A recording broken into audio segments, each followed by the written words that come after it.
Hey, we're live here in Nourish, Heal, and Thrive. This is interview number three. I'm so excited to bring Dr. Mary to you. She's done so much. She's been actually a really big help to me. We've done a lot of work together, and she's just a super great person that I'd wanted to invite to the group and share all that she does.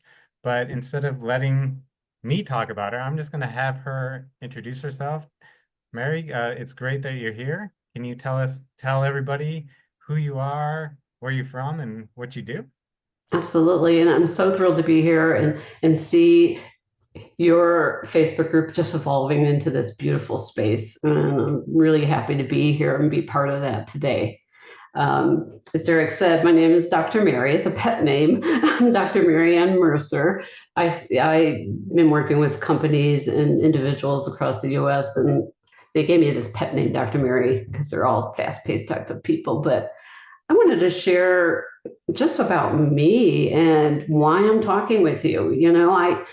Some people say, "Oh, Dr. Mary, you're lucky," or "How did you get there?"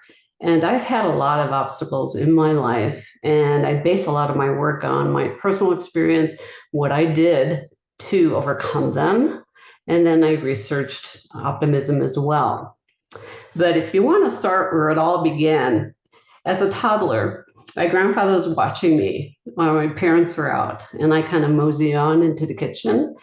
And I went to the staircase that went down into the basement, and I fell down a flight of stairs and hit the concrete floor in the basement. And my grandparents took me to the hospital. My parents got there, and the doctors labeled me as damaged. And that's where my first journey began, that label of being damaged. Fast forward to grammar school. I had trouble learning. So the teachers put me in what they called at that time, which is kind of inappropriate now, the slow learning group. I was with the slow learners. We're all in the same classroom, so the groups were divided into the high achievers, the people who were doing great, and the people like myself that were slow learners. And I felt humiliated. And I just fell more and more behind and got lost in that whole system of chaos. Fast forward to high school. High school, I still had trouble learning. So my way of accommodating that was to hang around with the cool kids. And those cool kids turned out to be troublemakers. But I wanted to be accepted by those cool kids. So I got myself in trouble, did some things that I would not be proud of today.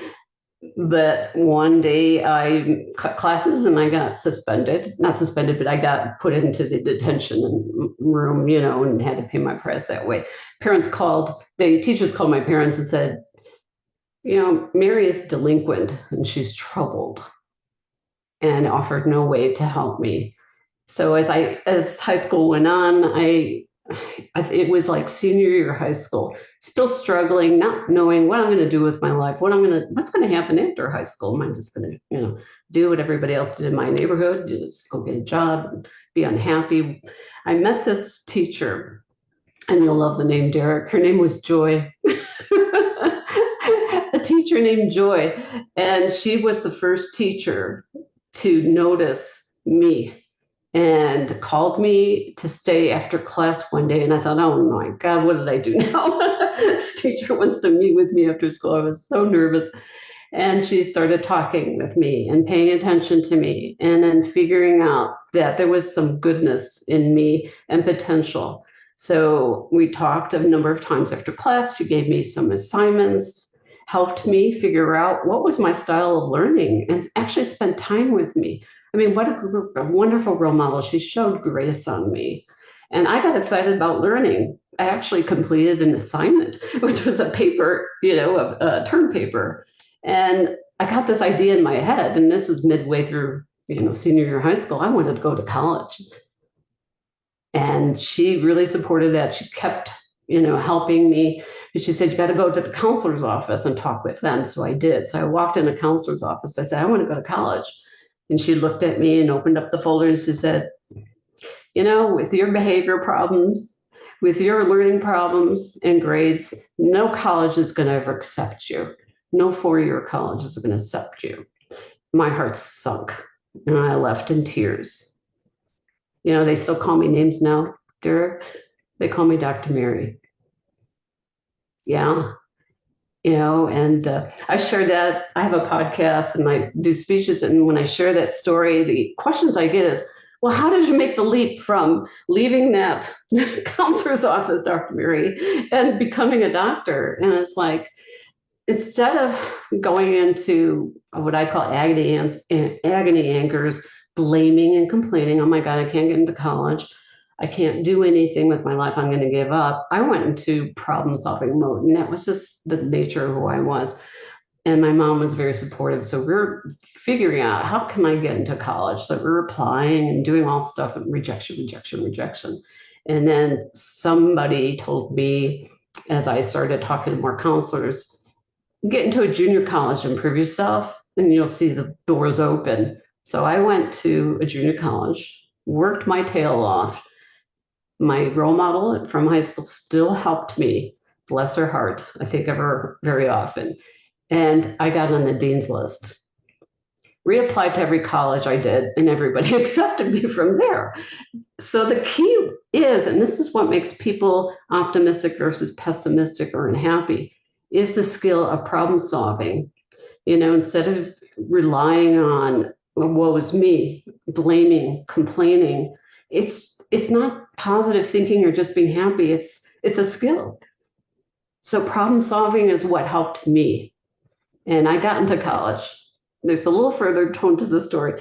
I met my first mentor in college. I went to Northeastern in Illinois, and Dr. Stan Martindale.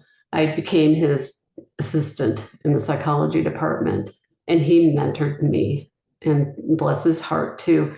Being a role model from Joy to Dr. Martindale, took me all the way to applying for graduate school and then changing my life even further.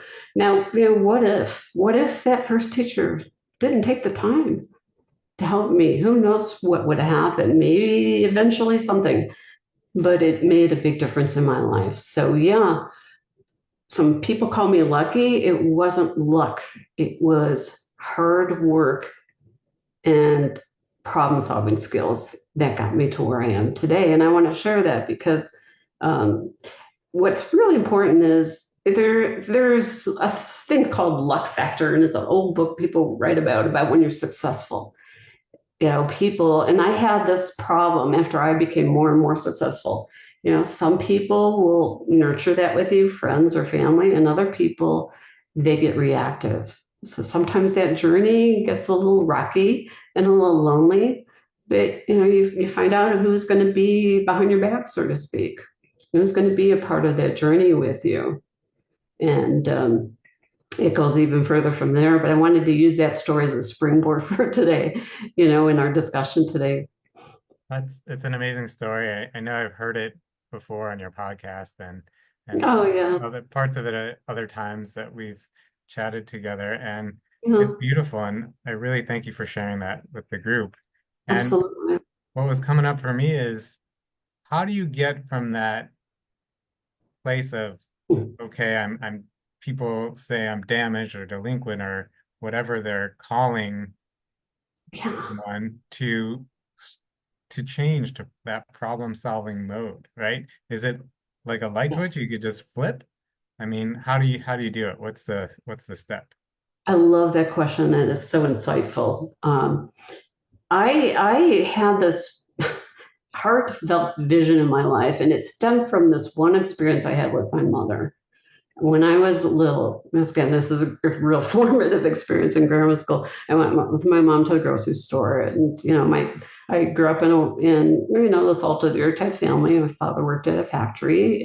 We struggled financially, and we went to the store together. And she got her food, and she's at the cashier counter checking out, and she didn't have enough money to pay the grocery bill.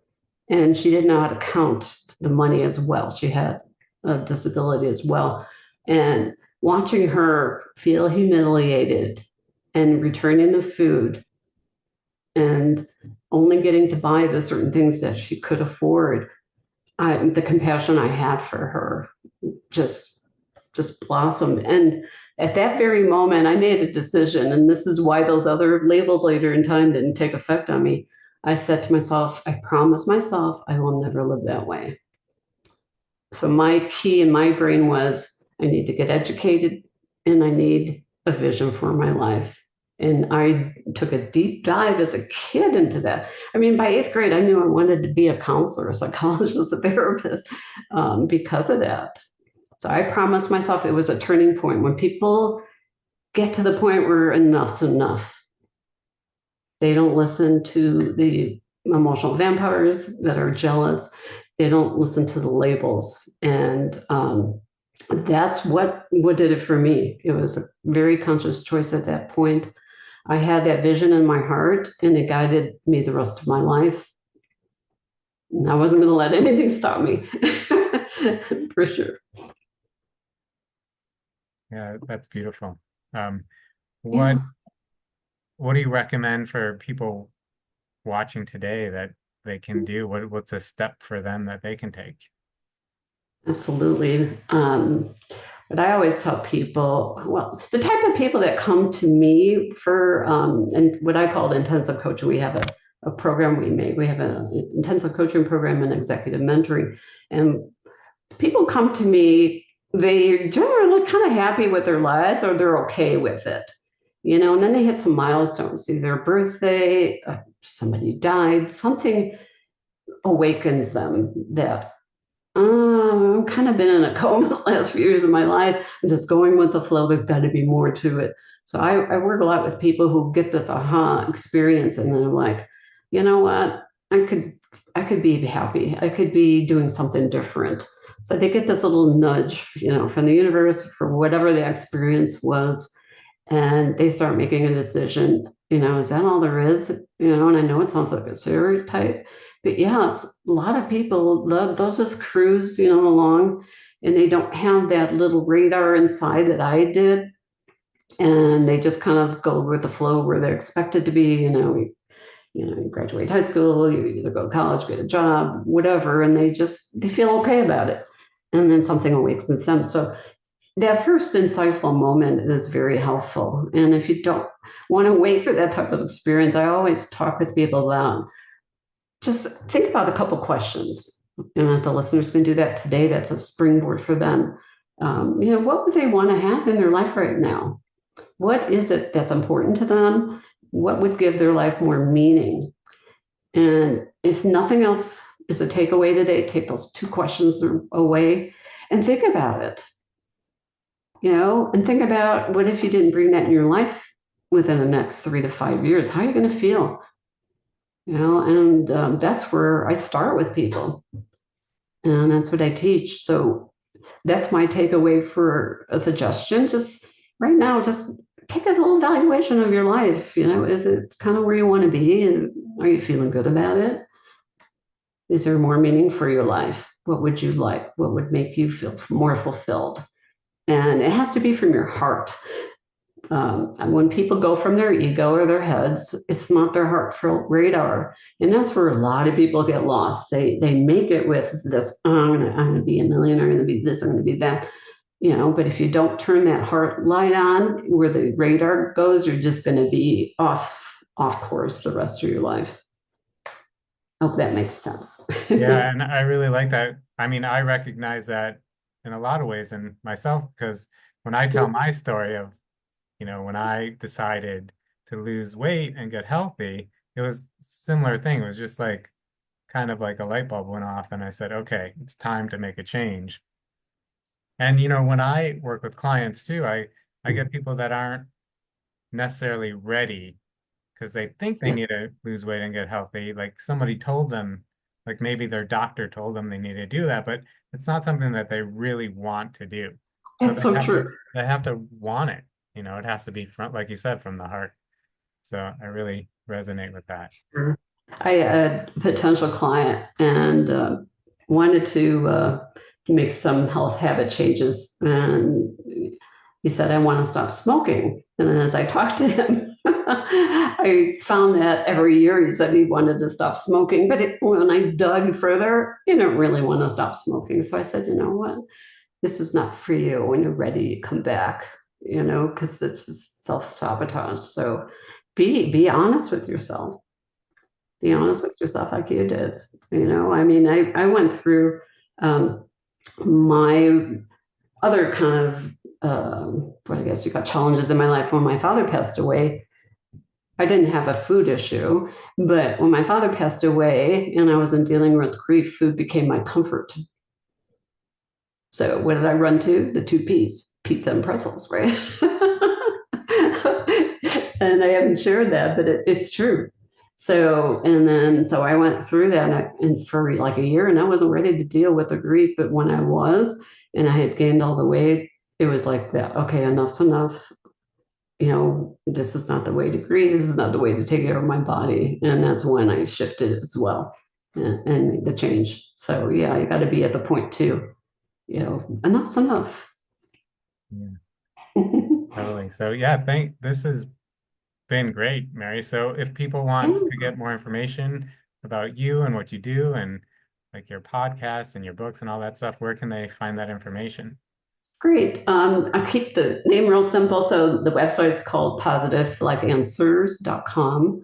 My podcast, it's a self-improvement podcast. It's called Positive Life Answers. And I'm really proud to share that it's the top 5% of podcasts. And, that's been just an amazing journey itself.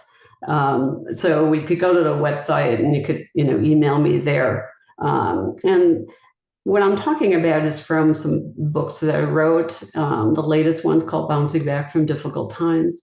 And the one before that is Spontaneous Optimism. And you can look at the website and they'll show you where to go and purchase them. But,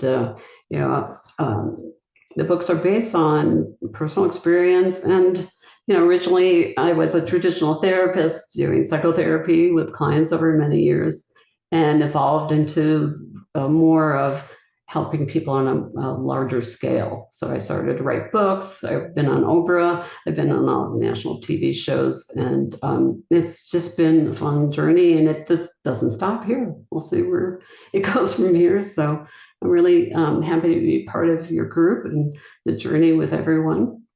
Yeah, we're happy to have you, and we're going to put all her links in the comments. So if anybody wants to link up with Dr. Mary, you'll be able to do that pretty easily. Dr. Mary, is there anything else you'd like to leave us with, or anything that we didn't get to talk about that you want to leave us with? This kind of work does take work. That when you develop a clear vision for your life, people are optimistic and happy. They have, this vision. And what happens is we take self-responsibility and you work and persist.